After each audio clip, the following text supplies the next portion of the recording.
Hi, everybody. My name is Greg Katz, and welcome to Tuesday's edition of WeAreSC.com's Inside the Trojans Huddle, where we do tell it like it is. Friends, Inside the Trojans Huddle is a game-like panel discussion posted each Tuesday during the season. The huddle features WeAreSC columnists, staff writers, and historians. We start off first with the pregame show, where we introduce our panel members for this edition of Inside the Trojans Huddle. Now let's meet the panelists. A WeAreSC columnist who writes WeAreSC.com's Monday Morass, Yay or Nay, and Sunday Takeaways.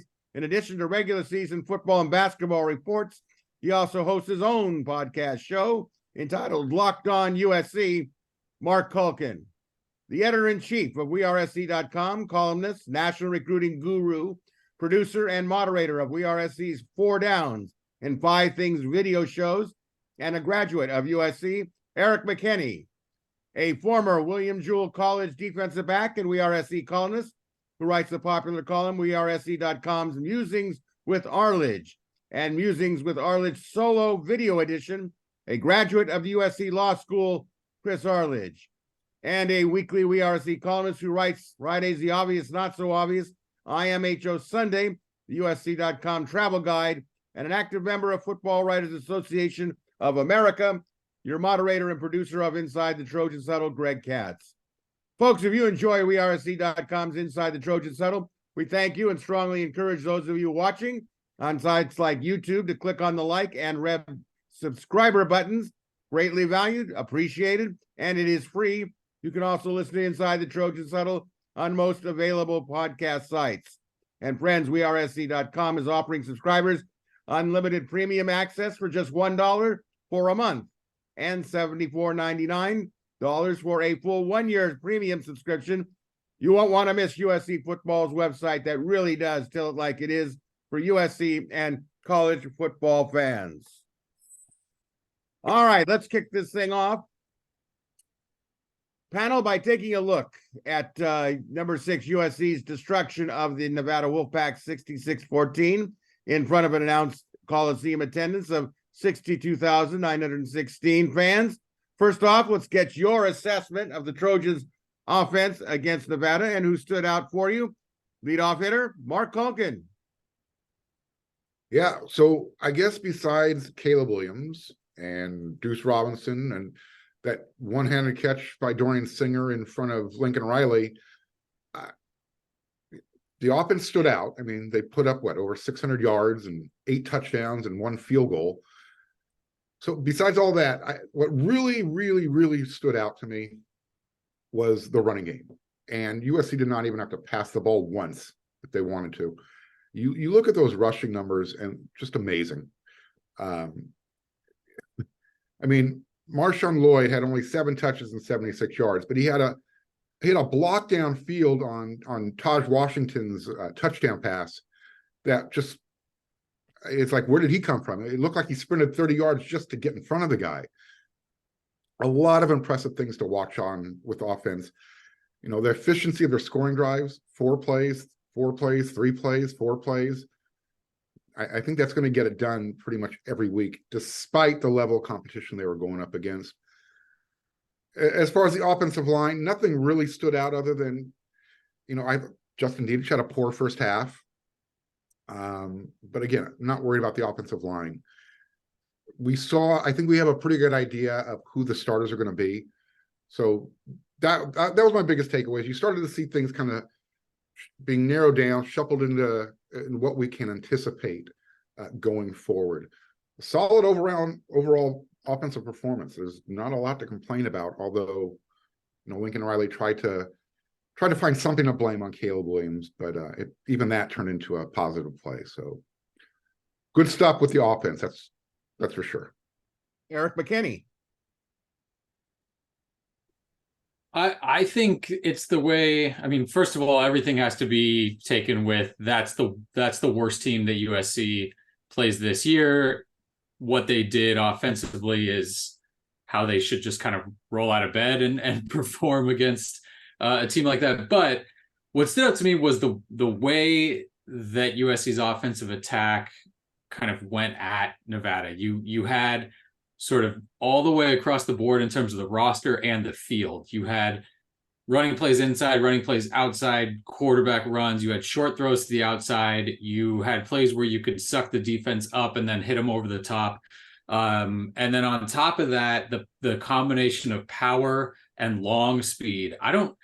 The two true freshmen, Quentin Joyner getting out on that run and Deuce Robinson finishing that run off. You have more veteran guys at each of those two spots ahead of them. Those aren't going to be your top running back and your top receiver.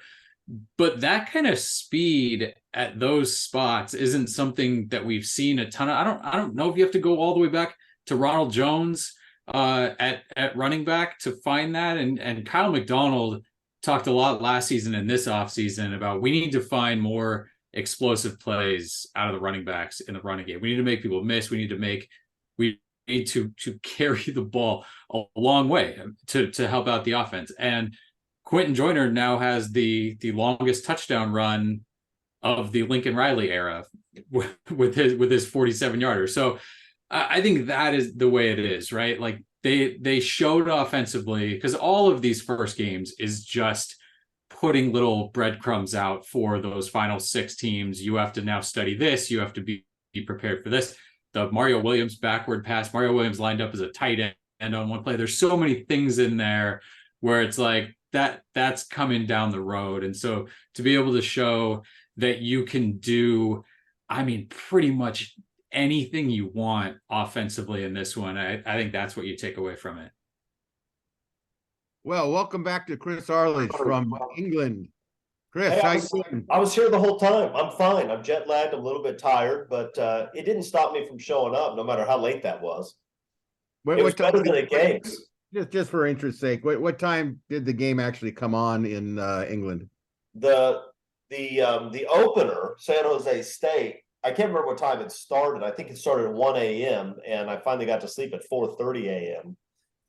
Which would have been easier if it were a better game. It's hard to power through when it's a blowout. But in any event, that's why I get paid the big bucks here, Greg. So big bucks, no doubt about it. Look, USC's offense obviously can do anything they want against a team like Nevada. But the good news is that they did whatever they wanted against a team like Nevada. And let's not pretend that in years past, when USC played weak opponents in the preseason, that it was always a walk in the park, because there were a whole bunch of games that were settled the fourth quarter against teams that had no business playing with USC. So USC looked like a top 5 team playing against the bottom feeder. That's what they look like. That's good. I agree with Erik in terms of what they're putting on film and the young players. We'll talk more about the young players later, but all that's true. But what actually is remarkable to me is how much Lincoln Riley is still holding back. How many design plays have you seen for Zachariah Branch? Do you think Notre Dame is going to see some, right? Whether it's a tunnel screen or a reverse or something, right? Because this is a guy who every time he touches the ball is a threat to score. And right now USC is just playing their offense because almost everybody on the field is a threat to score. But there's a lot that he's holding back. It was a good performance. USC is going to score against almost every defense they play unless they get behind the sticks. And they do sometimes, and when they do, it's usually because either they try something silly like the backwards pass to Mario Williams, which got him a second 14. It was fine. It doesn't matter. They can do whatever they want in the game. You might as well play around with some stuff. Or more likely because Caleb Williams either is a little bit reckless with a pass rush and takes a sack, or he tries for the big play instead of getting the easy 6, right? 6 yards. He goes for the 6 points. But I've made my peace with that, because when you watch what he does out there, you say, man, sometimes he holds the ball too long and he gets sacked. Yeah.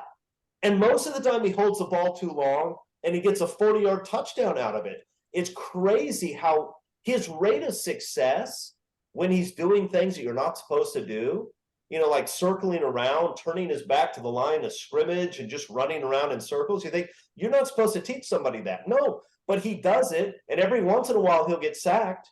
But 9 times out of 10, it pays off. It's insane. So look, I'm not going to complain about that. He's going to give away some drives because he does some unconventional stuff. he's also going to make plays that nobody else in the world can make. And those happen a lot more than the bad things. So when USC gets stopped, that's usually why it happens. And that's all right. I mean, if they're going to score touchdowns on 80% of their possessions, and every once in a while, Caleb Williams is going to do something a little bit silly because he's so great, he thinks he can make it work. That's okay. This offense isn't going to struggle. Look, they may have a game or two where they don't play very well, right? I mean, you had the Oregon State game last year. And if that happens, it's probably going to be a road game, and it's probably going to be a game where Caleb is just off and they get a little bit of pressure on him with some unconventional stunts or something, right? That may happen. But the truth is there's nobody in the country looking at this offense saying, yeah, I think we match up pretty good with those guys. Nobody says that. Georgia doesn't look at this film and say, I feel pretty good about that. Their number 8 wide receiver is a 5-star 6'6" guy with arms longer than most NBA small forwards who can run like the wind. I feel really good about shutting these guys down. Nobody says that. That's an unbelievable collection of talent. Unbelievable. It just is. And when you have an unbelievable collection of talent led by the best offensive coach in college football, and at the most important position, you have the best college quarterback in a very, very long time. They're going to do what they want just about every week. Well, I will say this. First of all, I hope all of our viewers and listeners had a wonderful Labor Day weekend. I really enjoyed watching the second group, third group, so that I could see what a lot of guys, how they played. I loved seeing Mekhi Lemon out there. Obviously, Deuce Robinson made a big impression when he was able to actually turn on the gas and head upfield. That was kind of exciting. I liked looking at Elijah Hughes again. I thought for the time he was in there was pretty good. I thought it was a feel-good game that gave me a lot of insight how good Joyner is when he gets the ball and gets. But I am a little concerned about the injury to Gino Quinones. I think that he was really pushing for the starting job. That's not to take anything away from some of the other competitors along the line playing the guard position, Lani Noah. But it didn't look good. And here we got the conference game coming up. It's great that Lani Noah probably, I would suspect, is going to start at guard. He's gotten plenty of reps, shall we say. So he's not being thrown, into the water in a conference game. But all in all, it's, it was nice to. The final score was never in doubt, but it was good offensively to see, what they could do with players that you haven't really had a chance to see. So with that in mind, let's flip the script here and get your assessment of the Trojans defense on Saturday afternoon. Who stood out for you, Mark? It was a much better performance than game one. So we were looking for that jump, and they showed it. I think they were a little bit more simplistic. They didn't do as many exotic stuff that people that at least I was complaining about after game one. You take away those 2 long pass plays that led to their scores, and look, you're not going to play a perfect game, but they played a pretty good game defensively. You're down essentially 3 linebackers the entire game. You're without Cobb and Gentry at the start, and then Benteke Curtis took himself out with that targeting hit, which, look, it was a legitimate call, but you can't afford to be losing too many players at a position where you're glad to have the depth now, but one more, and I think they would have been in trouble. In fact, when you look at the snap count numbers, thank you, Eric, for putting those out there. Rajon was 60 snaps at linebacker and Shane Lee 55. After that, the next 2 guys, you had Tacker Curtis 16 and Chris Thompson Jr. 13. So that's a lot of snaps to play at linebacker, regardless of who the competition is. But I really liked what I saw when those guys were together out there. The D-line, look, last year we had issues at the rush end position and at D-line without Tuli Tuipulotu. Bear Alexander made up for whatever, mistake he made in game one. He was a force. And you've got Jamil Muhammad now getting back there making sacks. You've got Braylon Shelby, who probably contributed to the signature play of the game that everybody's going to remember on the defense when, Stanley Taufo had the, I don't know what you call it, a fumble or pick six, but Braylon Shelby forced the fumble. And all of a sudden now you've got the defense contributing and creating turnovers and scoring with the offense with what they're doing. So again, we take it with a grain of salt who they were playing, but man, the defense made that next step. They took a lot of heat for their performance in game one. They cut their scoring in half from 28 down to 14. Again, you understand who they're playing, but you just hope that they're going to continue to build off of getting better week to week, and we'll see what they look like against Stanford. The tackling, all the way is already better than it was last year. You can see the size, the depth, everything that they were missing last year, they're able to take advantage of this year so far in the first two games. So if they're not creating turnovers, they're covering up those other deficiencies with being a more technically sound, fundamentally better defense in game two. Erik McKinney. The defense is better than last year. Up front, there's more guys. They're stronger. They're better. Everything that you talk about in the offseason, right? We're bigger, faster, stronger, all of that kind of stuff. That's true of the defensive line. You still are waiting, right? They have to do it against Notre Dame. They have to do it against somebody like that. So that it's better than last year. Do you know if it's good enough yet for this year? I don't think you do. But again, like on offense, they played the way they needed to play against Nevada. Bear Alexander is throwing his guy around like it was a JV high schooler there. When he goes against guys like that, that's what you need to see. And so much of the time last year, you saw guys just kind of run into someone and then stand there and then not do anything. Forcing them back into the quarterback, doing all that kind of stuff up front is what this group needs to do. And it's what they've done through a couple games. So much better up there compared to last year. And you needed to see that in these games. Again, you can't win the national championship right now, but you've got to start to take steps. So I think everyone certainly involved in the program feels much better about that up front and their ability to do some of that. It was better against the run. I think you saw, I haven't gone back and looked a few times, but certainly seemed like fewer of those late shifts and opening up holes to where you sat there before the play going, the ball's going to go right there. And so again, Nevada could not run the ball. They had two runs of more than 10 yards. One was a quarterback scramble and one was on a 3rd and 70 or whatever that was. So keeping that contained was good. The two deep balls are a problem. I mean, I know Lincoln Riley's not trying to say, oh, those don't count, they don't matter. He was a little dismissive of them, saying they basically hit on 2 plays all game. And when they're running, when a team runs that many plays, if 2 of them work, you're going to be okay defensively. They can't go for 70 yards. I don't think that Damani Jackson was in terrible position or played that ball horribly. It looks bad though when it's that early and that happens. The second one is in the fourth quarter. You've got subs in.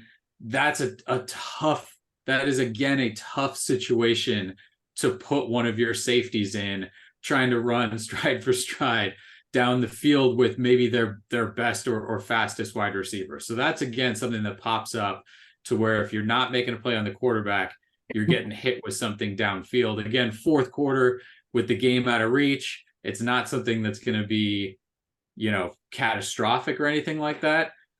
But it pops up. It pops up, and it's popped up a few times now, passing or running those big plays until they can figure them out and get rid of them. And ultimately, when Alex Grinch was hired, the first thing we all talked about, they're going to give up some big plays. Every team that has gone against that defense, you can pop one every once in a while. And so it's going to take some extraordinary singular one-on-one efforts. Damani Jackson going up and getting that ball or knocking it down. We saw him take a couple deep shots and guys were in the right spot, right? Sierra Wright made a couple. Jacoby Covington had one where Caleb Bullock could come over and knock it away. So ultimately, that's it. They're better. They're better than they were last year, and we know that through 2 games. Can they hold up against far far better offenses that they're going to see enough. Can they hold up enough against those? That's still, we're going to be talking about the same thing next week, right? Still not going to know, and we'll keep going. But I will say, being more solid tackling, being more solid up front without any huge gaps or mistakes seemingly up there, that's a step forward week 1 to week 2. Chris. Yeah, so Eric's analysis is fundamentally sound, it seems to me. They are better. They have more guys that are difficult to block. Last year they had one that was difficult to block, right? I mean, just one.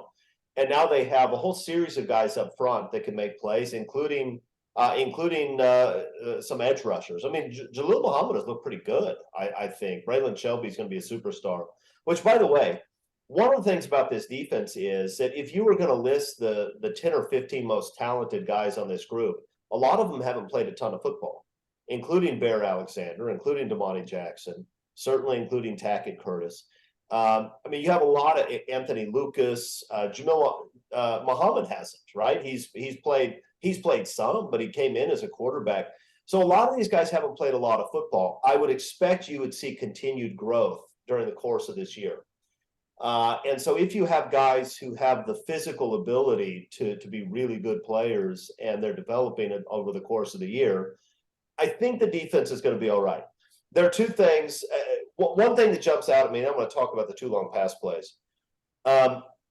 USC's recruiting class is so much better than people thought it was when they were doing the rankings, right? That's not the number 9 or 10 class in the country. There's no way it's a number 9 or 10 class in the country. You already have a couple of offensive linemen who could start a game tomorrow, and you'd feel okay about it. You don't want it, but you feel okay about it. You've got two defensive linemen who nobody thought much of, I guess because nobody watched the film. I watched the film and jumped off the screen as future superstars. And guess what? They're going to be, right? Hughes and Green are going to be future superstars. Braylon Shelby, he may be a future superstar like week 8. Tackett Curtis doesn't really know what he's doing right now. He hasn't played, not only has he not played a lot of college football, he hasn't played a lot of linebacker. They lined him up at 10, 12 yards deep in high school and just unleashed a missile on people, and he'd come in and just blow things up. Now he has to learn to play football. He's going to be extraordinary. And that's not even dealing with, look, everybody knew that Deuce Robinson and Zachariah Branch were going to be great, right? Everybody knew that. But, you have a lot of USC fans saying, well, why are they going all the way to Texas? There's so many good backs on the West Coast. Maybe, but it looks like Kyle McDonald knows what he's doing. I mean, the freshman backs look like they're going to be incredible. That's a great recruiting class. And one thing USC fans should take from that is that these coaches actually can identify talent. And at least they did that year. That was that freshman class is, I'm not saying it's going to be the 2003 class because that's silly. But it wouldn't surprise me if it's a sort of class that you look back on 4 years from now and say, yeah, those guys brought USC back. It was that class. On the 2 long passes, the first one, Damani actually played it well and just made a silly, inexperienced mistake at the end. They're in bump and run coverage. He gets his hands on the receiver. He turns and runs with him. He's in great position. He should have got his head around earlier. Because he was in such good position, he could afford to get his head around. If you're beat by a few yards, you can't afford to do that, because if you turn around, it's going to just further the gap between you and the receiver. It's why you never see guys in the Olympics in the 100 meters running with their head back. You don't run as fast that way. But Damani Jackson, one, was in great position, and he's so fast, he should have just turned his head around earlier and he would have picked the ball off. Second, if you don't turn your head around earlier, you can't turn it around at the end. Then when the guy lifts up his hands, you bring your hand in the middle, you bat away at the ball. It's not as good, but it's still better. What he did is at the last second, he realized the ball was close and he tried to look over his shoulder. And it was a technique mistake. It's correctable. This is a kid with unbelievable talent who made a rookie mistake. That I'm not worried about. The second one is on Grinch. I understand that when you're up big, you can play whatever defense you want, you can experiment and all that. But this is now the second time in 3 games where he's chosen against a spread look to run a cover 0 and not bring everybody. Meaning you don't have deep safety help. Every one of your guys has to cover their guys, and they don't have anybody behind them if they screw up. Okay, that's number one. Number two, if you're going to do that, you got to get quick pressure, which means usually you bring the other 6 guys because they're only going to have 5 blockers. You're going to have a guy who's unblocked. He didn't do that either, just like he didn't against Tulane in the 4th quarter. I don't know what he's doing. He must have a plan. He knows more football than I do, but I look at that and say, that doesn't make any sense. Because now you're putting a backup safety in a position where he has to run off-man coverage against a slot receiver. That is a really, really tough assignment for just about any safety. Maybe not Kalen Bullock, but just about any other safety on the team is going to struggle with that, especially because you can't match him up against the guy you want. You're not going to be able to do that. He's going to get matched up against a guy who lines up where he lines up. And so Alex Grinch put him in a position where he had an extraordinarily difficult assignment, which he couldn't perform. I wish he'd stop doing that. There was no reason to do it. Just play it straight. I mean, really, just play it straight. They can't block USC's guys. They can't block them. So that was just stupid. And Alex Grinch needs to have less stupid calls. Now, the reality is the defense looked much better. You have to grade it on a curve. That's a terrible offense, an unbelievably bad, embarrassing offense. And they're going to be bad against a lot of people. But as Erik pointed out, USC had a lot of games last year, including Rice, where they're playing against bad offenses. Those bad offenses are getting, 12, 13, 14, 15 plays of 10, 15, 20 yards. And you think, this shouldn't happen. And it's not happening. 57% of Nevada's plays went for 2 yards or less. 66% of their plays went for 3 yards or less. USC was very consistently stuffing them for no yards, 1 yard, 2 yards, or a loss. It was happening over and over again. So you got to clean up the penalties a little bit.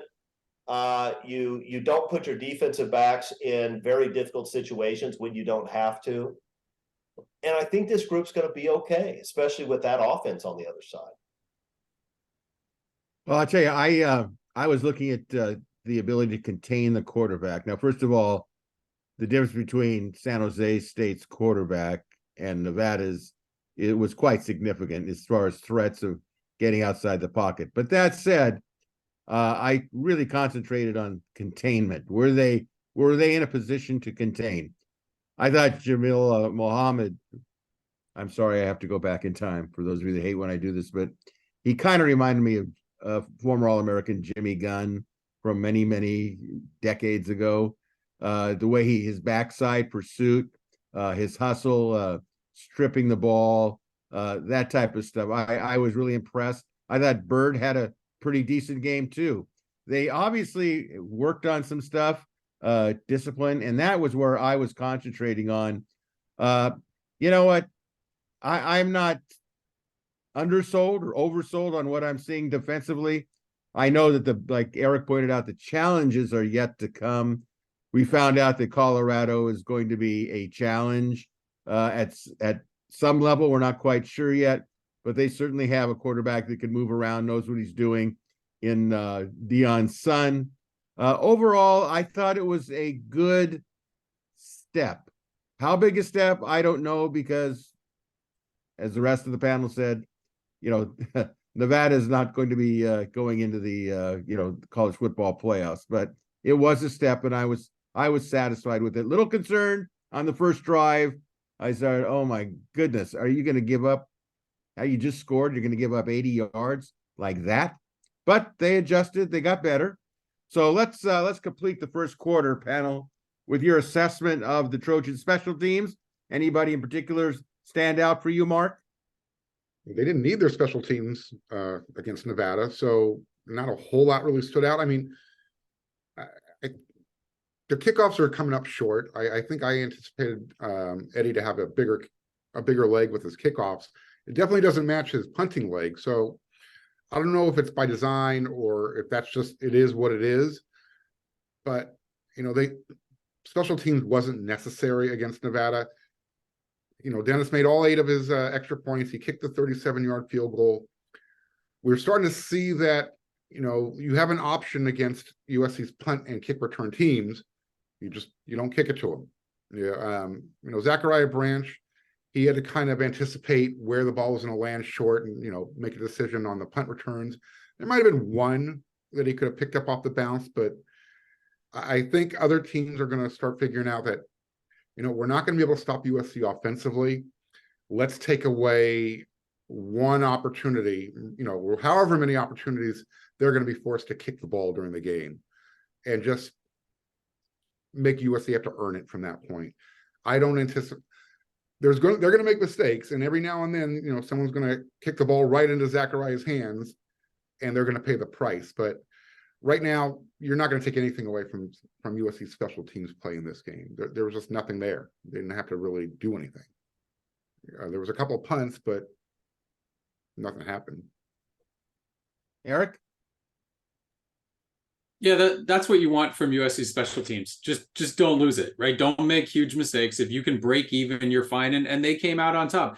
Chris Thompson Jr. had a really nice hit on kickoff coverage. Made the field goal that they had. They watched Nevada try 2 field goals that seemed like they were from about 80 yards away, the way the guy hit them. Didn't mess up on punts, and Zachariah Branch gives you whatever. We did find out that he's not going to return a kick for a touchdown in every game that he plays in, which that's not the way I would have bet after the first game. So that was a learning experience, I think, for all of us. But ultimately, this is it, right? He's going to give you a chunk of yards if he can get the ball in his hand on a punt. I mean, he returned his 1 punt for 12 yards, which feels like nothing until you realize that was not a common occurrence the last few years for USC. So anything he gives you there is a positive.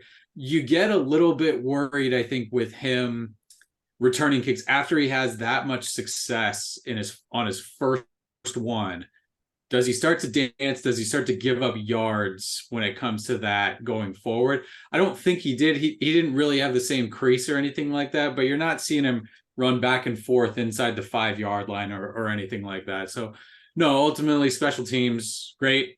If you just come out of every game even on special teams, if you're USC, I think that's fine for the year. Chris? You heard it here first. Erik McKinney is worried about Zachariah Branch's kick returns because he had success in the first game. I, on the other hand, am not worried about it. I think he's going to be okay. I feel pretty good about the kid. You started to see what you're going to see a lot, and that is teams are going to try to kick the ball away from it. Now, sometimes when you try to kick the ball away from him, you're accidentally going to kick it to him, and you may pay a price for that. Sometimes when you try to kick it away from him, you're going to shank it. And USC is going to get a lot of hidden yards on the special teams game because teams know that they can't punt it to Branch. It's too big a risk. So you're going to have a lot of 27-yard punts by the opposition this year. And that's okay. I mean, it's a little bit disappointing that it's going to cost Caleb Williams 13 yards as opposed to a 40-yard kick. But yeah, we had the big hit on the kickoff. The truth is, San Jose State and Nevada don't have the athletes to challenge USC in the special teams. I think Colorado might. We'll see whether Colorado's return game looks different, and some of the late season opponents will. But it was fine. They didn't screw it up. And when you're that dominant offensively and your defense is playing pretty well, then not screwing it up will work. Well, I'll tell you, what I really appreciated about Branch was his decision making. I'm sure he wanted to take it back to the house every time he had the opportunity, but he didn't do anything stupid. Didn't think like a freshman. Said, you know what? I'm going to play the game at a high level and know the game. And to me, that's what stood out to me.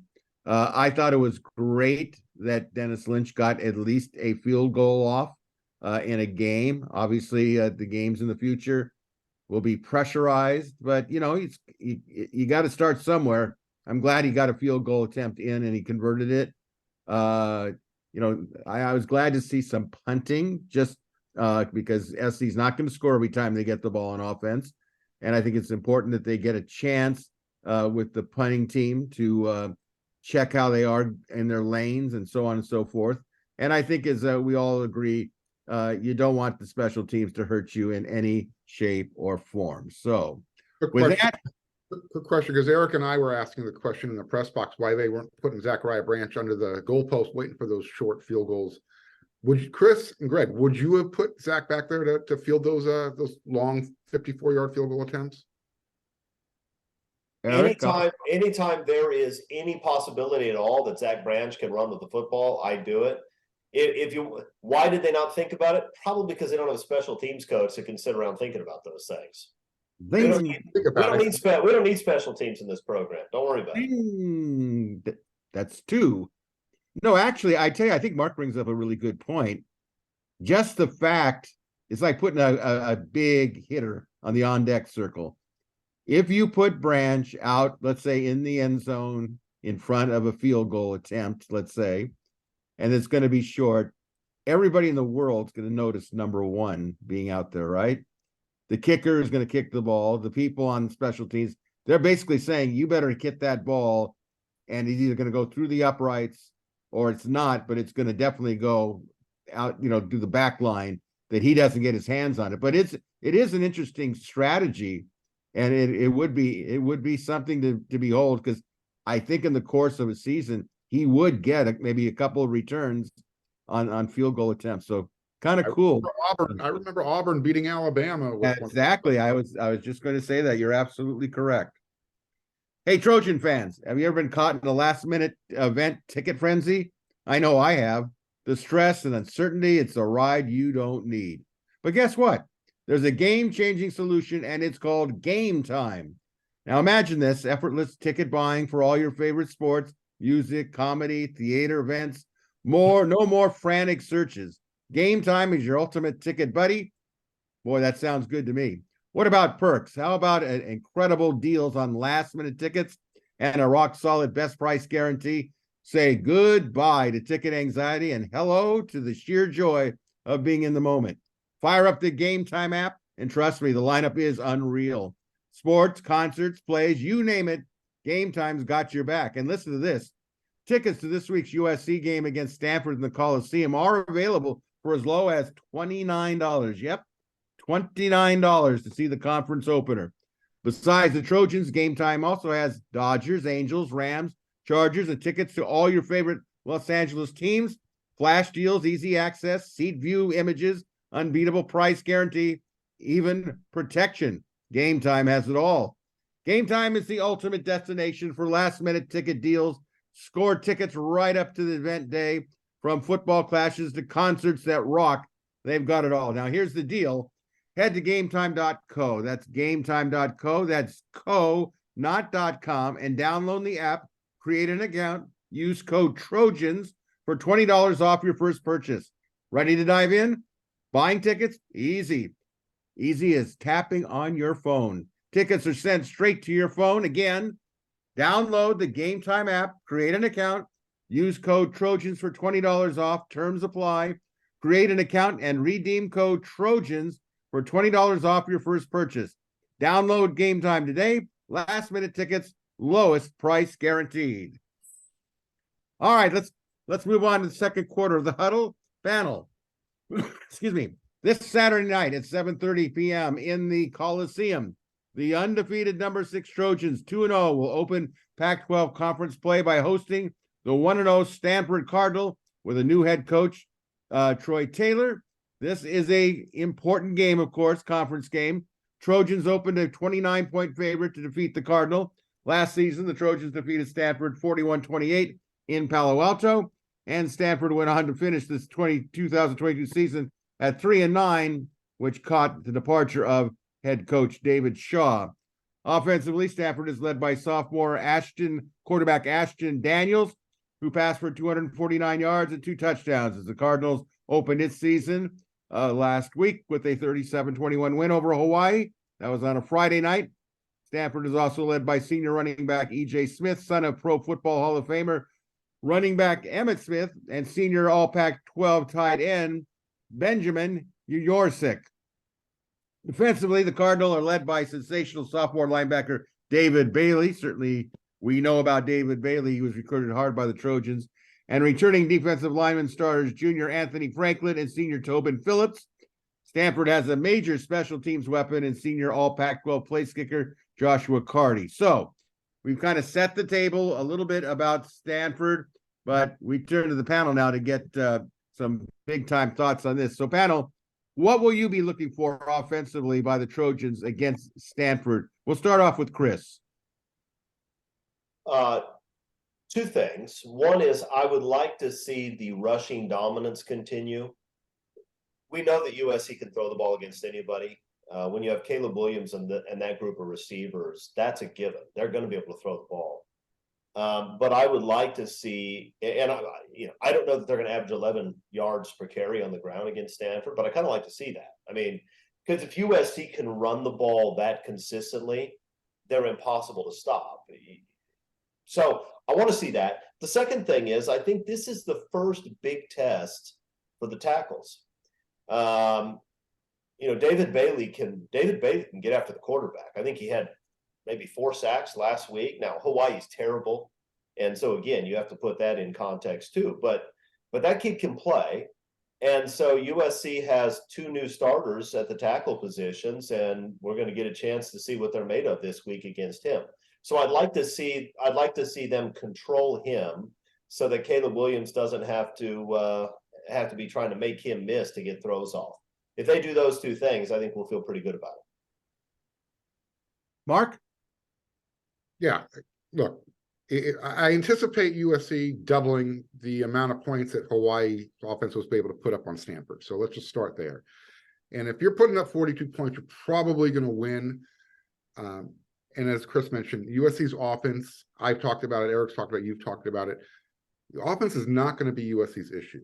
Chris raised the point about, can they stop David Bailey with the offensive tackles, because they're going to move them around. They're going to test both sides of the ball, both sides of the line.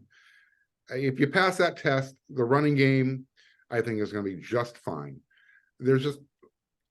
Last year, USC was going through their culture change, new coaching staff, changing philosophy, yada, yada, yada.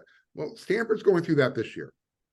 And I don't know I do know they are not at USC's level yet. I don't even know if they are at USC's level from last year.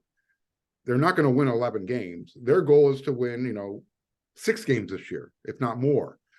But I anticipate USC's offense, before they hit the road, because they're going to a bye week and they're going to have 2 straight road games. This is where the offensive line is buttoned down. You know who your starters are. The backups know their roles. I think that at the running game, you just continue to do what you're doing. And you go into the bye week saying, all right, now's when the season gets really serious. Stanford is not, they shouldn't pose a threat. And if we have to game plan against their super duper, place kicker, I don't know, maybe they have a chance. But this isn't going to be one of those what's your deal type of games. I know it happened, but USC it won't ever happen again. I don't think Lincoln Riley has that type of Pete Carroll hubris where he's going to say, you know what, Caleb, you're not getting the job done today. You've got a broken finger on your hand. I'm going to put in Miller Moss. USC will be just fine in this game. Eric? They touched on it already. Don't let David Bailey touch Caleb Williams. That's it. Don't let him hit him. Don't let him touch him. Don't let him near him. And it is going to be a test, right? It's your tight ends, it's your tackles, it's your backs, it's that communication, it's all of that stuff. This is the first kind of big pass rushing test I think that they're going to get this year. San Jose State had lost a couple of really good pass rushers from last year, so didn't bring those guys in. Nevada didn't really have that. This is that first test. I'm also still kind of curious, and it's not, I don't think it's anything that has to go one way or the other, but we did talk about a lot in the offseason what the wide receiver group looks like in terms of who ends up with the most receptions, most targets, receiving yards, all of that stuff. Is there is there a number one guy? Through 2 games, it sure feels like, nope, send 7, 8 of them out there and Caleb will throw it to the guy that's open. Does that keep going? Does that work in tight spots? That kind of stuff? It seems to be fine. Caleb Williams is the kind of quarterback where you can send him out there with 6 reads and he'll be okay to run it or pass it and then find the right receiver. There aren't a lot of quarterbacks that you have to do that with. And I think that's why you end up with 1 or 2 guys getting so many targets, because it's just easier. Hey, read this combination, read this side of the field, go there. Caleb Williams is just fine kind of spreading it all over the place. But again, when you step up, and Stanford still technically has Pac-12 athletes. I mean, they lost a ton of experience and talent through the transfer portal this offseason, but there's guys back there that can play. So it's again kind of a test for that secondary for them, for how your receivers stack up against them. I'm also with Chris. Push them around, right? I mean, how many years in a row did USC fans have to watch Stanford's defensive line and offensive line, for that matter, too? Stanford's big guys come in and kind of do whatever they wanted to USC. Here's maybe a little payback on the way out that USC can have, but ultimately it's keep Caleb Williams from having to pick himself up off the ground, and do that as many weeks as you can. Well, I have a great deal of respect for David Bailey. If David Bailey had signed with USC, he'd be starting right now, no question about it in my mind. But that being said, David Bailey is going to have a tremendous challenge to try to get to Caleb Williams. Lincoln Riley will do everything to get David Bailey's head spinning. Screens, maybe draws. Caleb's going to maybe, on the option, he might pull out the option on this one. David Bailey will not know whether he's coming or going on someplace. Now, maybe it happens, Caleb turns the wrong way and Bailey's there at the right place and right time. But David Bailey is one player, as good as he is, and he is good. I don't think he's going to be a major problem for USC, in my opinion. I think Stanford players, here's what I do know. Stanford players do not quit, by and large. They're highly motivated.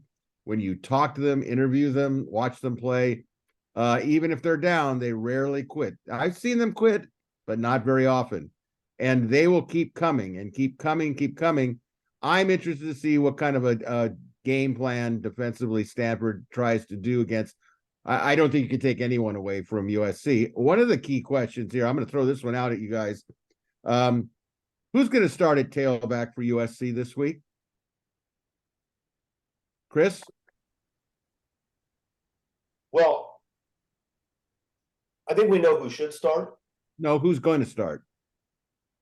Marshawn's going to start. I could probably agree with you on this. Yeah, Marshawn's going to start because Austin Jones is a really good football player, and I'm not denigrating him at all. He's a good football player, and he's going to see some carries against his old team. But you start the best guy, and he's not the best guy. Mark? Yeah, I'm not going to argue about it. I mean, you want Austin to start because for sentimental reasons he's going up against his old team. But if you're putting the best guy on the field, and if that's the team philosophy, why bend that just to get that gratuitous start if you're not going to play the second play of the game? It doesn't make a difference. Who's on the field when it matters? That's what matters in the game. Starting, yeah, you get to wear that badge of honor, but that's about it. Eric? They're both going to start. They're going to come out in a 2-back set. The Wildcat. They're going to run the Wildcat 90% of the time. Yeah, Caleb's going to start on the bench for this one. That'll say Austin Jones or Marshawn Lloyd or Darwin Barlow. I Caleb think Williams is going to play in the secondary because they want to shut down those long passes. And you know what? If you stuck him back there, he probably would. I honestly, it wouldn't surprise me if Austin Jones started a big chunk of the games this year, but you also, I mean, Marshawn Lloyd announced himself, right, in that game and showed kind of everything he can do. And so it'll be interesting to see if USC wants to come out with that, or if you want to kind of hit him a little bit with Austin Jones to start. But I'm going with two back set on the first play. And you know what? I'm going to go along with you on that one, Eric. I could see where they would get with the two back set. You don't put Austin Jones going, I lost my starting position. He's starting. You make two players happy, at least in this game, and you go from there. So let's flip the switch here. Panel, conversely, what will you be looking for defensively by the men of Troy against the Cardinal offense that when I watched them against Hawaii, they keep coming. They're not going to be able to slow it down. So let's start off that with Chris. What do you think? Well, number one, you want the front six to control the line of scrimmage, right? They really should be. Stanford is probably better offensively than defensively this year, probably. But it's not like Stanford's good offensively. They're not. Their performance against Hawaii was fine against a pretty pedestrian Hawaii team. They're just okay. USC should be able to dominate them.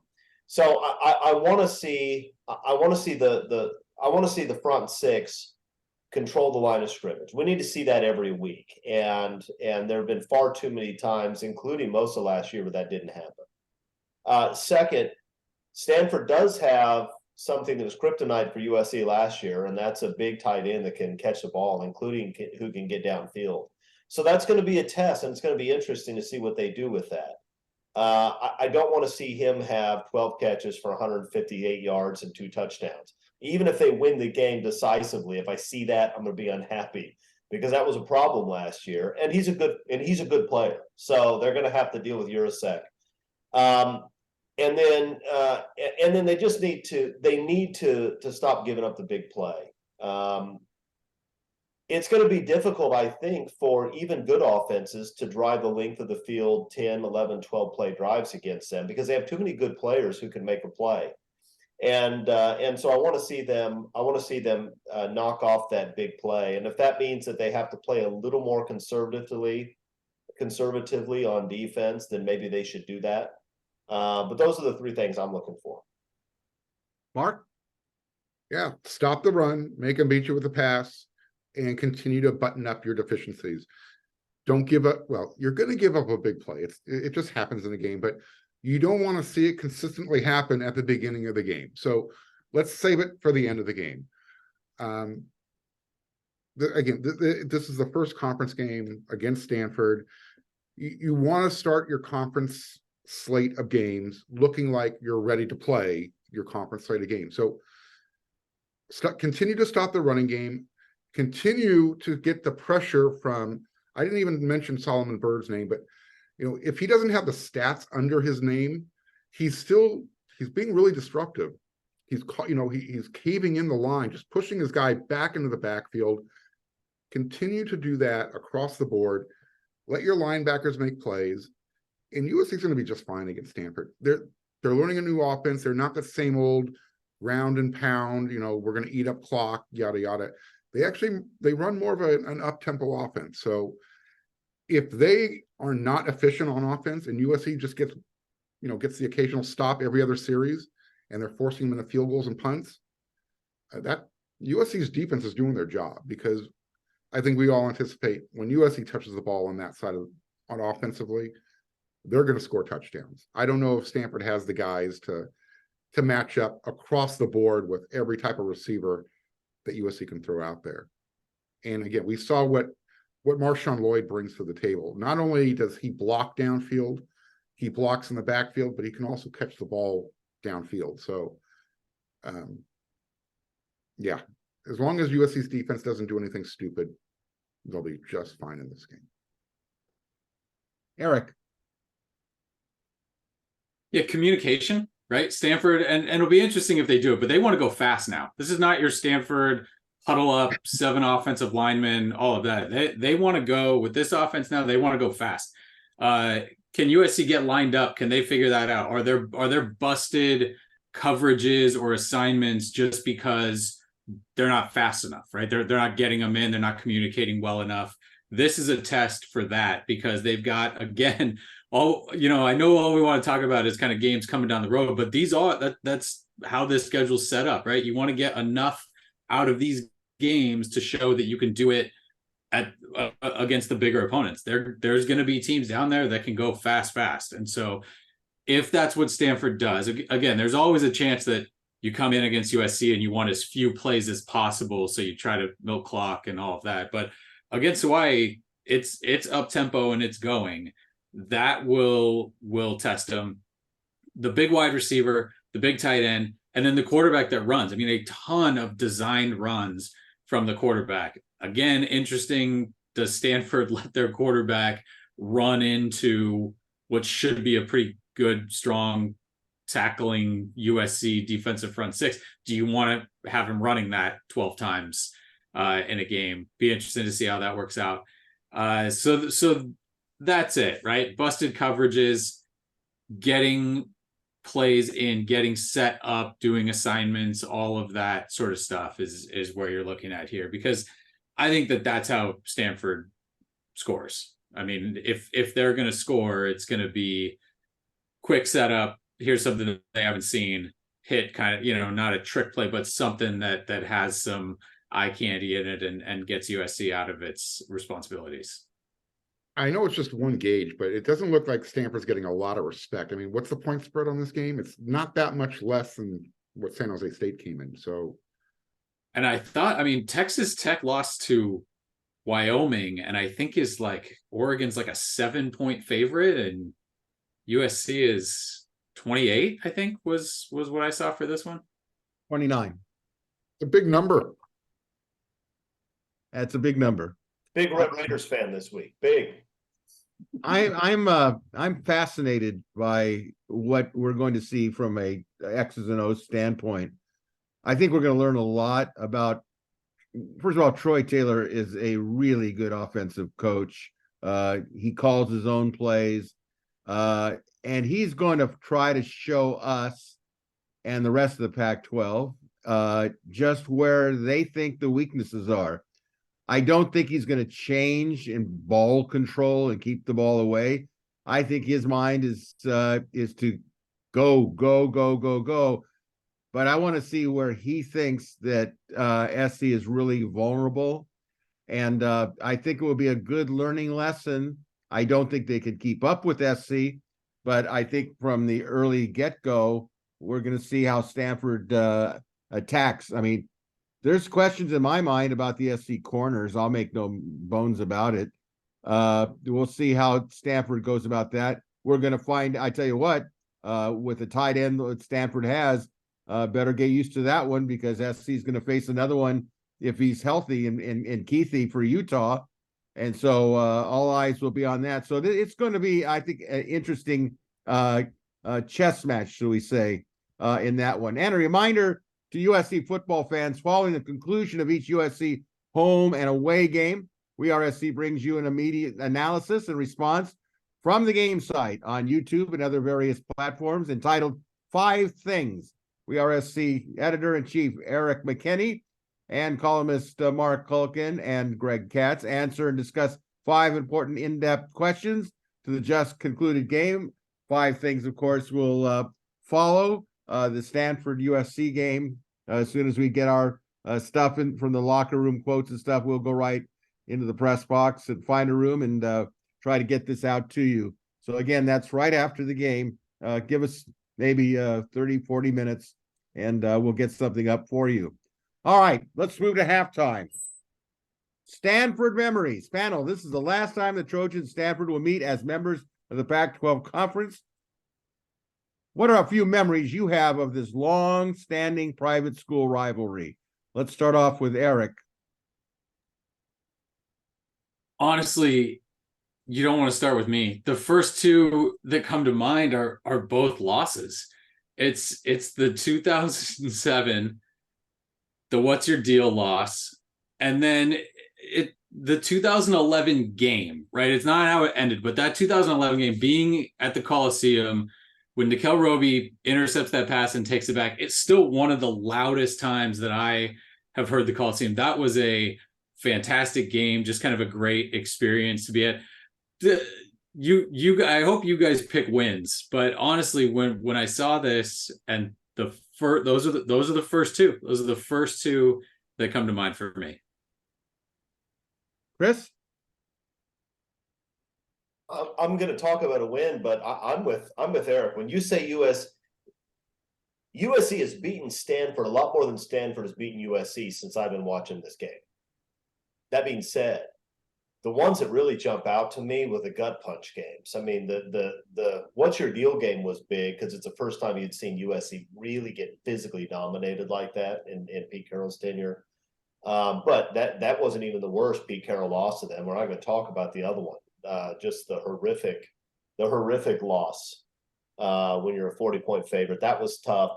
He's right that the 2011 game, that the triple overtime game, was amazing. But I'm going to go with Ed Orgeron's big win against Stanford with the last second field goal. One of the gutsiest defensive performance you'll ever see. I mean, I think he played 13 guys on defense. So everybody was on the field all game. And they just did an amazing job stopping a really good Stanford team and getting a huge win for O. That was the fans rushed the field. That was a great night to be a USC football fan. And I'll remember that game for a long time. And Chris is right. I combined the 7 and 9 games when I said that. The 2007 one is the one that jumps out, the 41-point game. Mark? Yeah, you know what? The reason why we always focus on the losses to Stanford is because USC is not supposed to lose to Stanford. And, Chris, he described it perfectly. They're gut punch losses.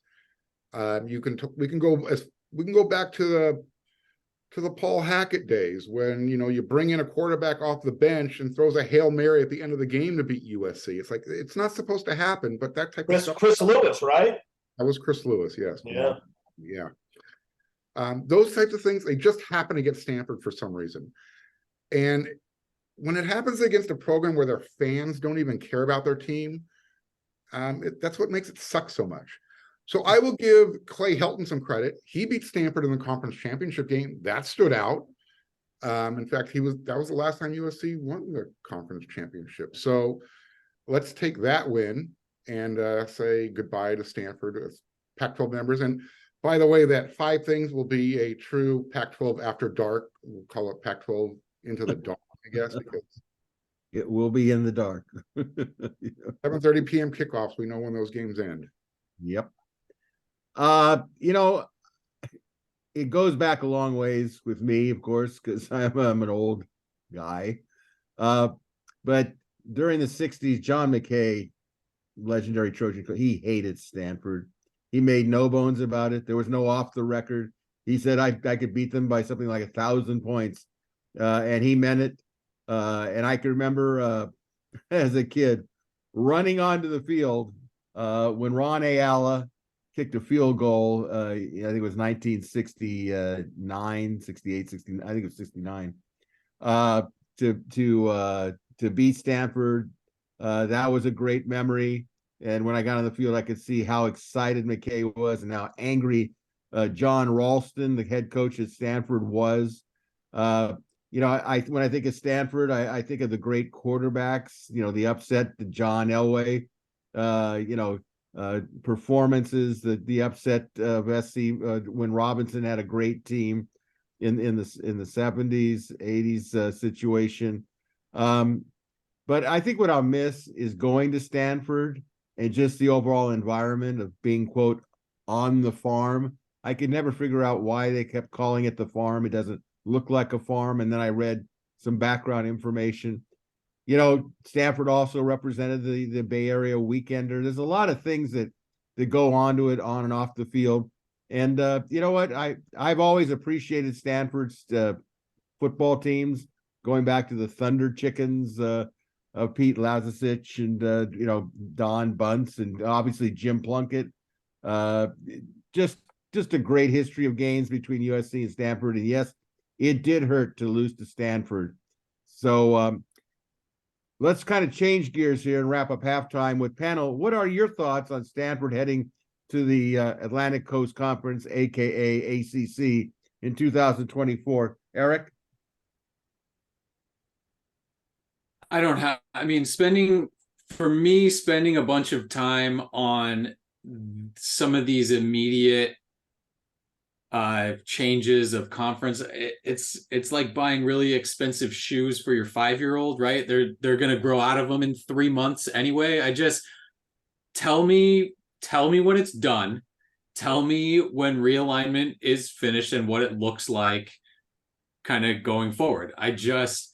They're going to play different teams. It just doesn't matter to me. I hope that these teams, I hope at the end of this, there are enough teams left that are playing college football at all kind of the same level to get enough teams to have, say, 4 conferences, 6 conferences, whatever it is, with enough teams to have the playoff and all of that stuff. How they get there, who they play during the regular season, now it stopped mattering. It used to matter. It was fun, right? If the Pac-12, Pac-10, whatever iteration of that could have stayed together, it would be fun to play those teams that USC fans have, watched forever and USC has played forever.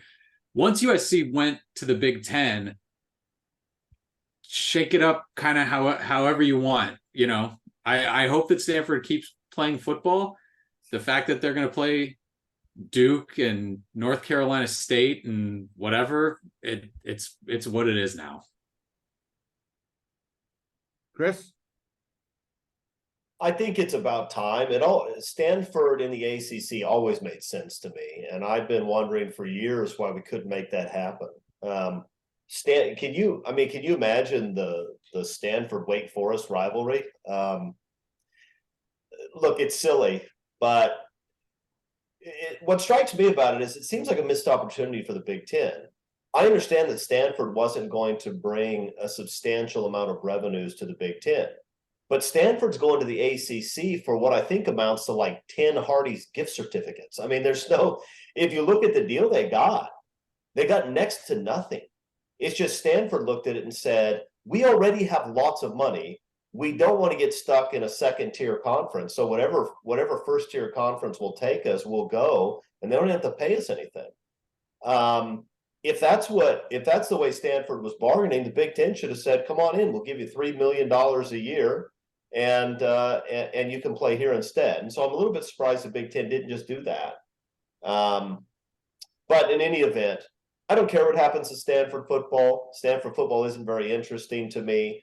I'm glad that programs that usually try to pull out we keep athletics in their place. It's really about academics and scholar athletes, and the rest is going to drag their women's lacrosse team all the way to the East Coast for games because that means there's one less program that can try to lie to us and pretend like money matters, like anything matters as much as money. It doesn't, including for Stanford. And Stanford isn't even getting very much money. They're dragging field hockey to the East Coast for like $1.27. It's just silly at this point. Mark? Well, what's even sadder is SMU is getting 10 less of those Hardee gift certificates. They're going for free for 9 years. I mean, zero money, 0 gift certificates. Look, I could really not care any less. If Stanford is looking for a culture shock, I don't know how many of you have been to Clemson, South Carolina. That's a different place, and it's completely different than Palo Alto, California. So watching Clemson and Stanford play football, or Stanford travel down to Tallahassee to play football, Miami, they're actually stepping up the competition. So we'll see if they want to take sports more seriously now. They certainly have the endowment to do it. Surprised, Stanford and Cal didn't join the Ivy League, because that's probably where they're going to end up. I think what Erik touched on at the very beginning is this is just a Band-Aid. Eventually, we're not going to look at it as who's playing in which conference. This is a pool of teams that these 64, Power 5 teams are going to schedule each other against, and we're going to pick the 12 best teams out of here for the playoffs at the end of the season. That's what this is all about. There is no more college tradition. Well, I think, Mark, unfortunately, you're right, but college football has been based on tradition, uniforms, fight songs, everything. I am unhappy the way it's all turned out. It's for another discussion another time, but to think that you have Stanford, basically close to the Pacific Ocean, is going to go all the way across country to play teams on the Atlantic Ocean side. It's pathetic. I mean, I love regionalism. I like the West versus the East, or the West versus the Midwest, South, Southeast. And this, I mean, Stanford's they were left out in the cold. They had no real choice. But it's disheartening to me. I assume people growing up in this new environment will just say, "What's the big deal?" But I think it's a sad day for all these people that try to talk about, as Chris pointed out, academics. It's so important and yada yada yada. Stop it! It's all about money. It's always been about money. Stanford and Cal had to stay above water. But I wish it wasn't that way. So let's move on here. For those of you viewing Inside the Trojans Huddle, we strongly encourage you watching Inside the Trojans Huddle on sites like YouTube. Click the like and red subscriber buttons. It's greatly valued, appreciated. It's free. You can also listen to Inside the Trojans Huddle on many available podcast sites. And be sure to check out WeAreSC.com and become a premium subscriber. Third quarter, let's go to the lightning round predictions. Folks, in honor of USC going to the Big Ten in 2024, we kick off the third quarter of Inside the Trojans Huddle with our Big Ten lightning round. Panel, answer the following statements with a brief comment if required. We will go in this order: Mark, Eric, Chris, and Greg. All right, question one, yes or no? On Saturday night for the Stanford USC game, there will be an announced crowd of 70,000 fans or greater in the Coliseum. Marc Kulkin, yes or no? So the correct way of phrasing this question, Greg, is there will be 70,000 tickets out for this game. That's and no is your answer. No is the answer. Eric? Yeah, I'm also going to use my 30-second extension on this one too. Lincoln Riley was very pointed after the last game. He wants fans in the Coliseum. He is doing it with a smile and a, hey, come on, here we go. You can sense a growing frustration. This is a program where all the fans say, oh, when they win, USC fans showed up. Guess what? They've been ranked in the top, 10, 12 for every game of Lincoln Riley's USC tenure. They've won every home game that Lincoln Riley has been here, and they are getting lucky to get maybe 60,000 fans. So the 77,500 of you that watch this program religiously, make sure that you get there on Saturday, because Lincoln, he's not calling them out, but certainly sending out a message. Hey, let's get there. Let's make this the place that he certainly said it could be during his introductory press conference. After all of that, no, less than 70,000 on Saturday. Ouch. Chris? I'm going to say yes. I think there will be a decent crowd for the last USC Stanford game. I think people are going to show up for that. It's not going to be hot. Everybody knows they're going to see something exciting on the field. I'm going to go yes. I'm going to say 70,002. For a 7:30 p.m. kickoff. All right, gotcha. Yep, it would be 70,006 if it was a little bit earlier. I'm going to look at the glass half full. I say there will be 70,000 announced. It is going to be a warm day, by the way. 7:30 kickoff. That's not a good thing for a lot of the senior USC fans. The game will be on television. Although, some people will say, I gotta be there. All right, question two. Yes or no? The Trojans will have at least 500 total offensive yards against Stanford. Mark? Yes. Eric? Yeah, I'm not using my extension for this one. Yes. Thank you, Eric. Chris? I'd be stunned if they didn't. Okay. Yes is the answer. Question three. Yes or no? Stanford's offense will have under 400 yards in total offense against the Trojans defense. Mark? Yes. Wow. Erik, Yes. Chris, No, I think slightly more, especially because they're going to get some plays in garbage time. I agree with Chris. It's going to be more. So yes. Yeah. Question 4: yes or no? Stanford will throw for at least 275 yards passing against the Trojans. Mark, No. In fact, we get 3 interceptions in this game. Erik, No. Chris. I think yes. 284. I say yes as well. Chris, are you watching The Price is Right now? What's that? Watching The Price is Right now? That's right. Question 5. That's why we call it the lightning round here. Yes or no? Looking ahead, Colorado is a bigger threat to the Trojans than originally thought. Mark, Okay, sure. Erik, Yeah. Chris. No question. I expected them to be absolute garbage, but they have at least 3 guys that are really good. So I don't think they're a real threat, but they have some guys that will make plays and they'll make it interesting. I say yes. Question 6. Yes or no? With Colorado's big upset win at TCU, do you feel that Deion's team is a major threat to USC when the teams meet in Boulder at the end of the month? Mark? No. Depth is going to be their undoing. They look great when their starters are on the field. Erik? Agreed. Chris? I hope I get to answer this question at least one more time after this. No, USC is going to roll Colorado, but Colorado has some athletes that will make plays. All right, I agree. Question 7. Yes or no? The Trojans tight ends will have 75 yards on offense against Stanford. Mark? My note says 35 yards. What's the actual? Did I say 75? I meant 35. I stand corrected. Yes, they will. Okay, Erik? No. Chris? 35, yes. 75, no. Okay, I say no.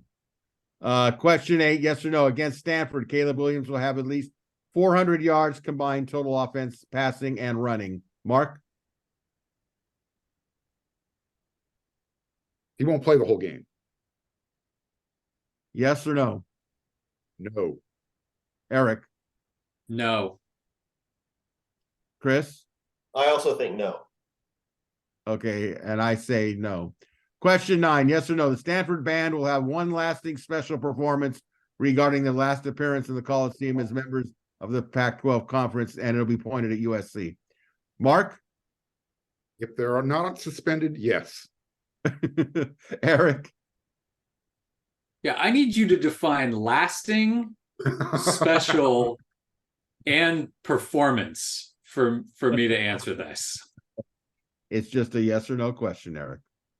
No, then no. For me, no. Okay, Chris? I'm going to take my time on this one because I didn't use it on the others. I hate the Stanford band. I hate them. They're an embarrassment.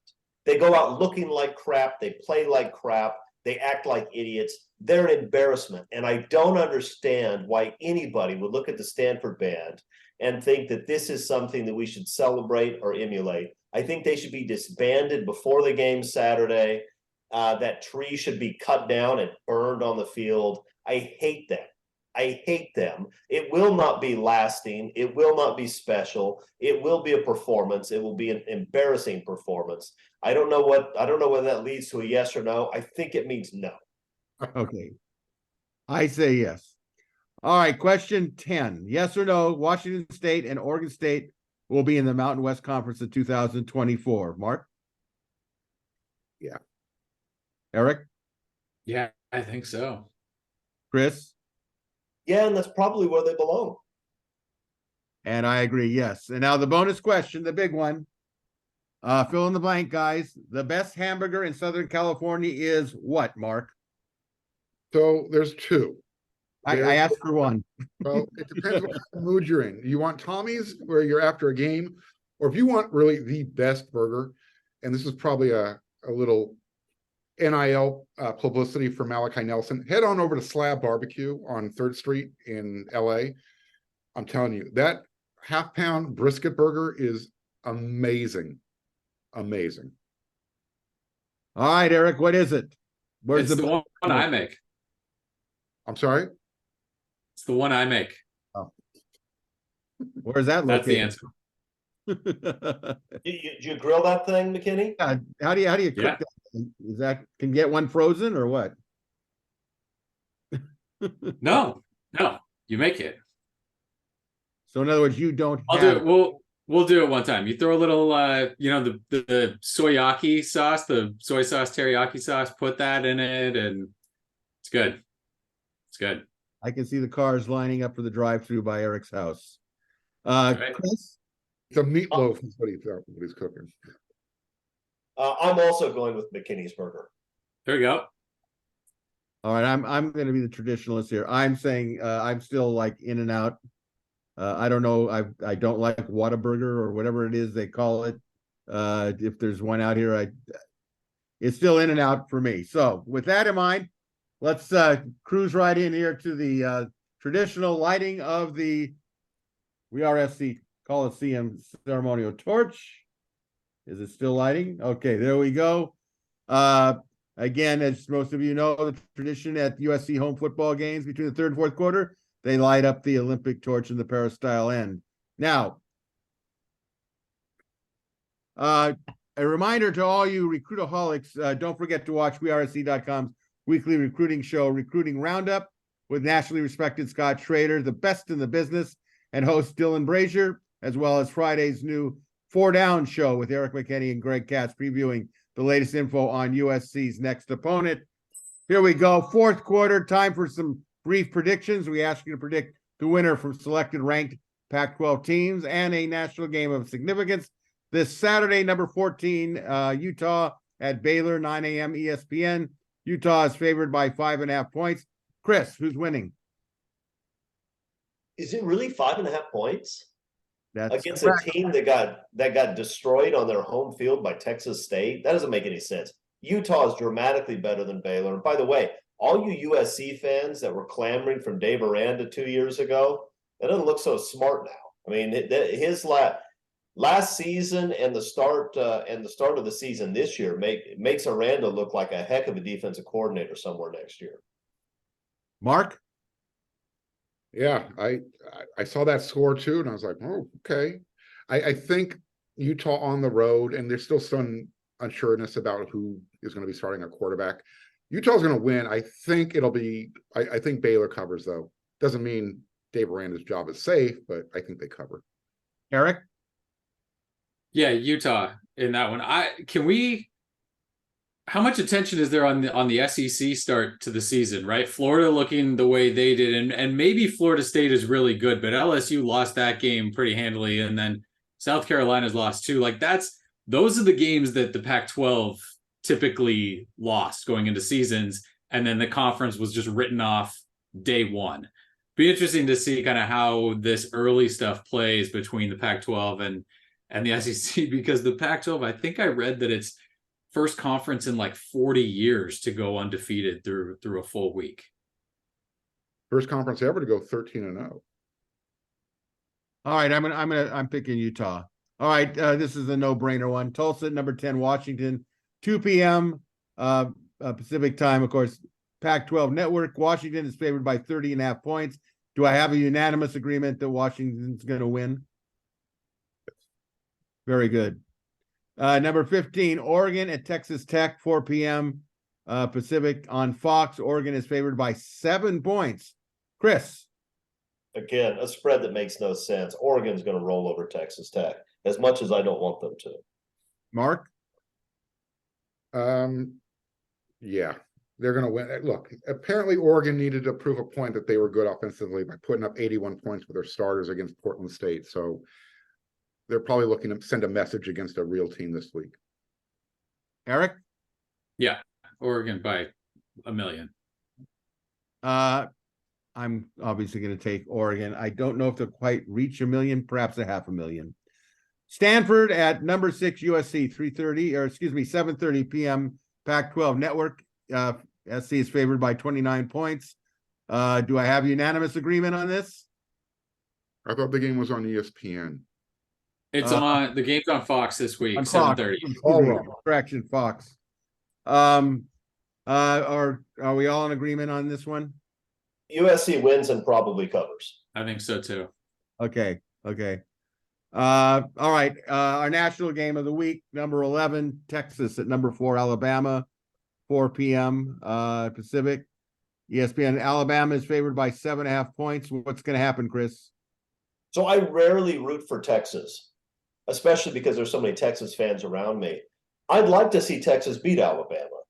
I don't think it's going to happen. I do not trust Steve Sarkisian to go in and have a team that plays tough, disciplined football in circumstances like this.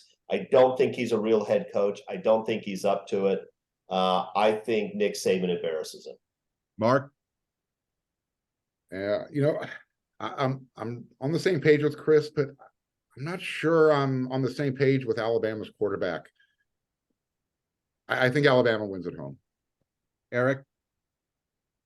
Yeah, two things with that, right? Either that quarterback situation is kind of disappointing to Nick Saban and he really doesn't like what's going on, or he knows what he's going to do and they're just he knew this game was second and he's going to roll something out and they're going to just blow Texas out. So I'm a little bit with Chris on that. I'm just not going to trust Sark to take his team in to something like this and win. All right, I'm picking Bama. Overtime. Viewer questions, panel answers. All right, here they come. Panel, question 1 from Troy 78. After a limited sample of 2 games, could you please rank the top 5 true freshman players so far? I do not have Tackett Curtis in my top 5. Any volunteers? No, I'm not gonna rank the top 5. I'll let somebody else do that if they want. But I will say I think it's a little bit unfair to say Tackett Curtis is in the top 5. He is one of the 5 best freshmen on this team. He is playing a much more difficult position for a freshman to step in and play well at. It's easy to step in as a freshman and play wide receiver. It's actually not that hard to be a freshman and come off the edge and rush the passer. But playing linebacker, especially when you haven't really played linebacker before, it's very difficult. It takes time. Tackett Curtis is one of the top 5 freshmen on the team, and he's going to be an All-American. But Elijah Hughes is in there too for the same reason. Not a ton of snaps, but he's what he's done with those snaps. Zachariah Branch obviously is one of those guys. And then is that 3? I think Quentin Joyner and Braylon Shelby are probably my top 5. And we had Tackett, right? Tackett, Hughes, Quentin Joyner, Zachariah Branch, and Braylon Shelby as a top 5. And that doesn't include Deuce Robinson. That doesn't include Christian Pierce. That doesn't include Alani Noah. That doesn't, that 2023 class is something else. And none of it's going to include Malachi Nelson, who was the number 2 player in the class and potentially great, right? I mean, potentially the best guy in the whole thing, but you're not going to find out for a little bit. Top-rated guy has to sit on the bench right now. I'm with Erik with those picks. I thought that's a pretty fair assessment. Question 2 from Trojans in the Valley. Colorado had perhaps the most impressive win in the Pac-12 this weekend. In your opinions, are they now the biggest threat to SC? How much of an impact will the injury to Gino Quinones be for the offense if it turns out to be that he's done for the season? I'll just skip into this one. Should we let Chris do the first part of that? Chris wanted to go. I did want to talk about Colorado a little bit more if I can. I think USC wins at Colorado. Go ahead, Greg. Okay. Fair enough. No, I think that they're a much bigger threat than I thought they'd be. It's if Nebraska loses to Colorado this week, I can just only imagine how crazy Folsom Field will be if Colorado is actually undefeated when they play SC. I do think that that is going to be impactful with Gino Quinones.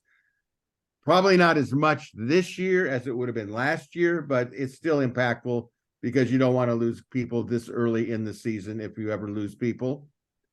Any other comments? If Gino's out for an extended period, that's huge. I mean, I think that he's right there with Mason Murphy as that like number 6, 7 guy, but honestly, if he kept improving, there's nothing that said he wouldn't have been a starter. He might be like a number 3, number 4 player on that offensive line in terms of injury impact, because he was your number 2 left guard, number 2 center, and your number 2 right guard if he wasn't a starter at one of those spots. I mean, if, again, there's, I think I've said if about 9 times, but if he's out for an extended period, and especially those games late, that's a significant, would be a significant hit. Like you probably said after the game, kind of fingers crossed on him, and they didn't have anything, right away after the game on an injury. Which you always hope that the initial thing is, no, we're fine. It's going to be okay. But definitely something to keep an eye on. The starting unit's still fine, but that's right, because you can't afford to lose too many more interior guys at this point, and obviously without an MRI you can't know. But man, it certainly looked like an ACL, right? I mean, it just looked like it. So hopefully that's not the case. Let's keep our fingers crossed on him.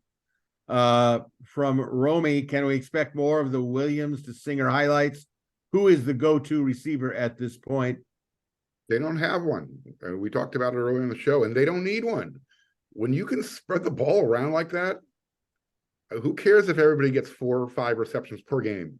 Everyone's going to get at least 1 highlight catch per game. So, you might need a number 1 in a crunch time situation, but how many of those situations is USC going to be in this year offensively? By the way, the answer, of course, is yes, because Caleb Williams is a human highlight machine, and so is Singer, right? We saw it last year, and that guy will make crazy circus catches. So yeah, you're definitely going to see a lot more of those. I think the bottom line to it is that to defend USC's receivers, you really can't double up on anybody, and if you do, you're going to pay the price big time. I don't know if they need a go-to receiver. It's really, I think, a question of, do these receivers, are they all in as team guys? So if they only catch 3 balls instead of 6 balls, can they be happy with that as long as the team wins? As long as they keep a team attitude, I don't think it's going to be a problem. Question 4 from Gupo and Palanca. What's the story / plan with the Marion Peterson redshirt? Also, I agree with Mark about the band being drowned out by the DJ and other effects. How does the panel feel about the in-game experience? So, Mark, you mentioned your name. Would you care to give us your viewpoint on this? So I think, Marion is probably going to end up redshirting this year just because they're not going to be able to get him the touches. You've got the other guys in front of them. But yeah, I'm not a huge fan of the DJ during the football games. We talk about it up in the press box during the game. Did the band even play? And when they got commercials going on the big screen, it just doesn't feel connected. It's really disjointed. Somehow or another, they need to get the Spirit of Troy back involved in the game time atmosphere. Because right now it feels like an NFL game. It just doesn't feel like you're at a USC college football game. I think that's a good point. I think that Peterson will probably redshirt. Look, they don't have, like in the old days, yell leaders, the head yell leader who would get the crowd going. So I do appreciate the DJ getting the crowd going, because he does get the crowd going. But in terms of the band, I think it's a criminal. The band is stuck way behind the back end zone of the peristyle end. They should be stuck right there with the students where they can be heard. I think they're having and I think they've had it for quite some time, this idea that, are they a college football traditional program, or are they trying to recreate the 3rd NFL franchise in Los Angeles? When you go around the country like we have, and you see the traditions of some of these other schools and what they do, SC's second to none when they've got it going the right way. I would hope they would review the quote in-game experience. Sometimes the PA system is so loud we can't even hear in the press box half the time. When the press box announcer starts going over a length of drive, minutes, we just can't hear it. He's got to repeat it twice, and sometimes you don't even get at that either. So I'm all for getting the crowd fired up, Okay, it's great. The DJ for what he does, I think he does a relatively good job, but I think that they could make adjustments, especially with the band. Question 5 from Scott in Gilbert, Arizona. After watching the Colorado, Washington, Utah, UCLA, and Oregon game this weekend, do you feel that our DBs are going to be able to limit our opponent's big play deep completions, or will all these games look like the Big 12 circa 2015, when every game was 63 to 60 shootouts? Chris, you take the specific Colorado matchup with the DBs, and then we'll do the rest. Look, USC's secondary is going to get torched in some of those games. There's no question about it. But that's that I don't necessarily trust USC's secondary. But the bigger part of it is there are a whole lot of offenses in the Pac-12 that would torch everybody. So it is there are going to be a lot of points scored in the Pac-12 this year, and teams in the SEC where they have 2 or 3 good teams and a bunch of mediocre teams that went 4-0 playing directional schools and finish in the top 25 and think they're good. They'll point at the Pac-12 and say, see, the Pac-12 doesn't play defense. But you know what? You line those teams up against USC, Washington, UCLA, Oregon, Colorado, and they're going to get torched defensively too. You just can't help it. Yeah, I think that you just have to accept the fact that this is an exceptional year from the Pac-12. Ironic because it's the last year of the Pac-12 as we know it, that these teams in the Pac-12 are going to score big against anybody, and I think that we'll see it. I mean, what is Utah going to be when they get Cam Rising back? If he comes back in time for, but just another person that you have to go with. It's going to be fat. The Pac-12 is going to be. You talk about eating its own. This is one of those years where anything could really happen. Even if you have a Caleb Williams, when you get into some of these other teams, they can really test your defense, and then we're going to really find out. All right, question 6 from HUD in San Diego. Which Pac-12 team has the best chance of seriously slowing down our offense this season? Since Grinch took over as DC, and actually for quite a while before that, I have not seen us really stop any decent offense and have consistently given up big plays around the corner and down the field. Comments? If Caleb Williams is healthy, nobody's going to slow down USC's offense. Nobody. They're going to torch everybody every week. That's what's going to happen. Oregon State's not on the schedule this year. Utah is, and if Utah is supposed to have the best defense in the conference year in and year out, they have yet to show that they can stop USC healthy on offense. It took Caleb Williams going down, and that's what slowed them down in the conference championship game. Utah's defense didn't do jack squat in Salt Lake City. I don't anticipate them doing it in LA. All right. Anybody, any other comments to that? We're good? All right. Question 7, and that's going to be our final question from Big Daddy in SoCal. We have heard the coaching staff speak about how beneficial it is to have game tape on players to better evaluate their in-game performance. My question is, how much of that same game tape does CLR, Coach Riley, utilize to evaluate the game day decisions and performance of his coaching staff? Furthermore, what kind of process does CLR utilize in this regard?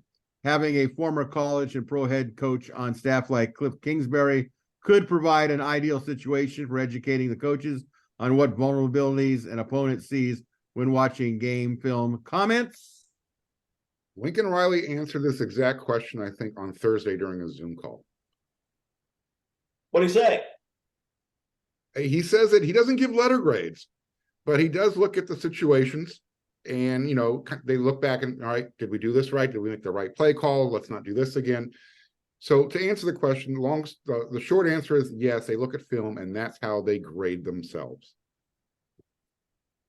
Yeah, I think, film is the way. I mean, unfortunately, Clay Helton always referred to the film, but it is true that you really don't know. I know when I watch replays, maybe 2 or 3 times on SC's games that I tape, I can hone in on specific players. Like these position coaches all go over it and over and over, looking at how their position guys played, each snap, and you do get a much better, obviously, feel for what really transpired. So, as I used to do it when I was coaching, the game film doesn't lie.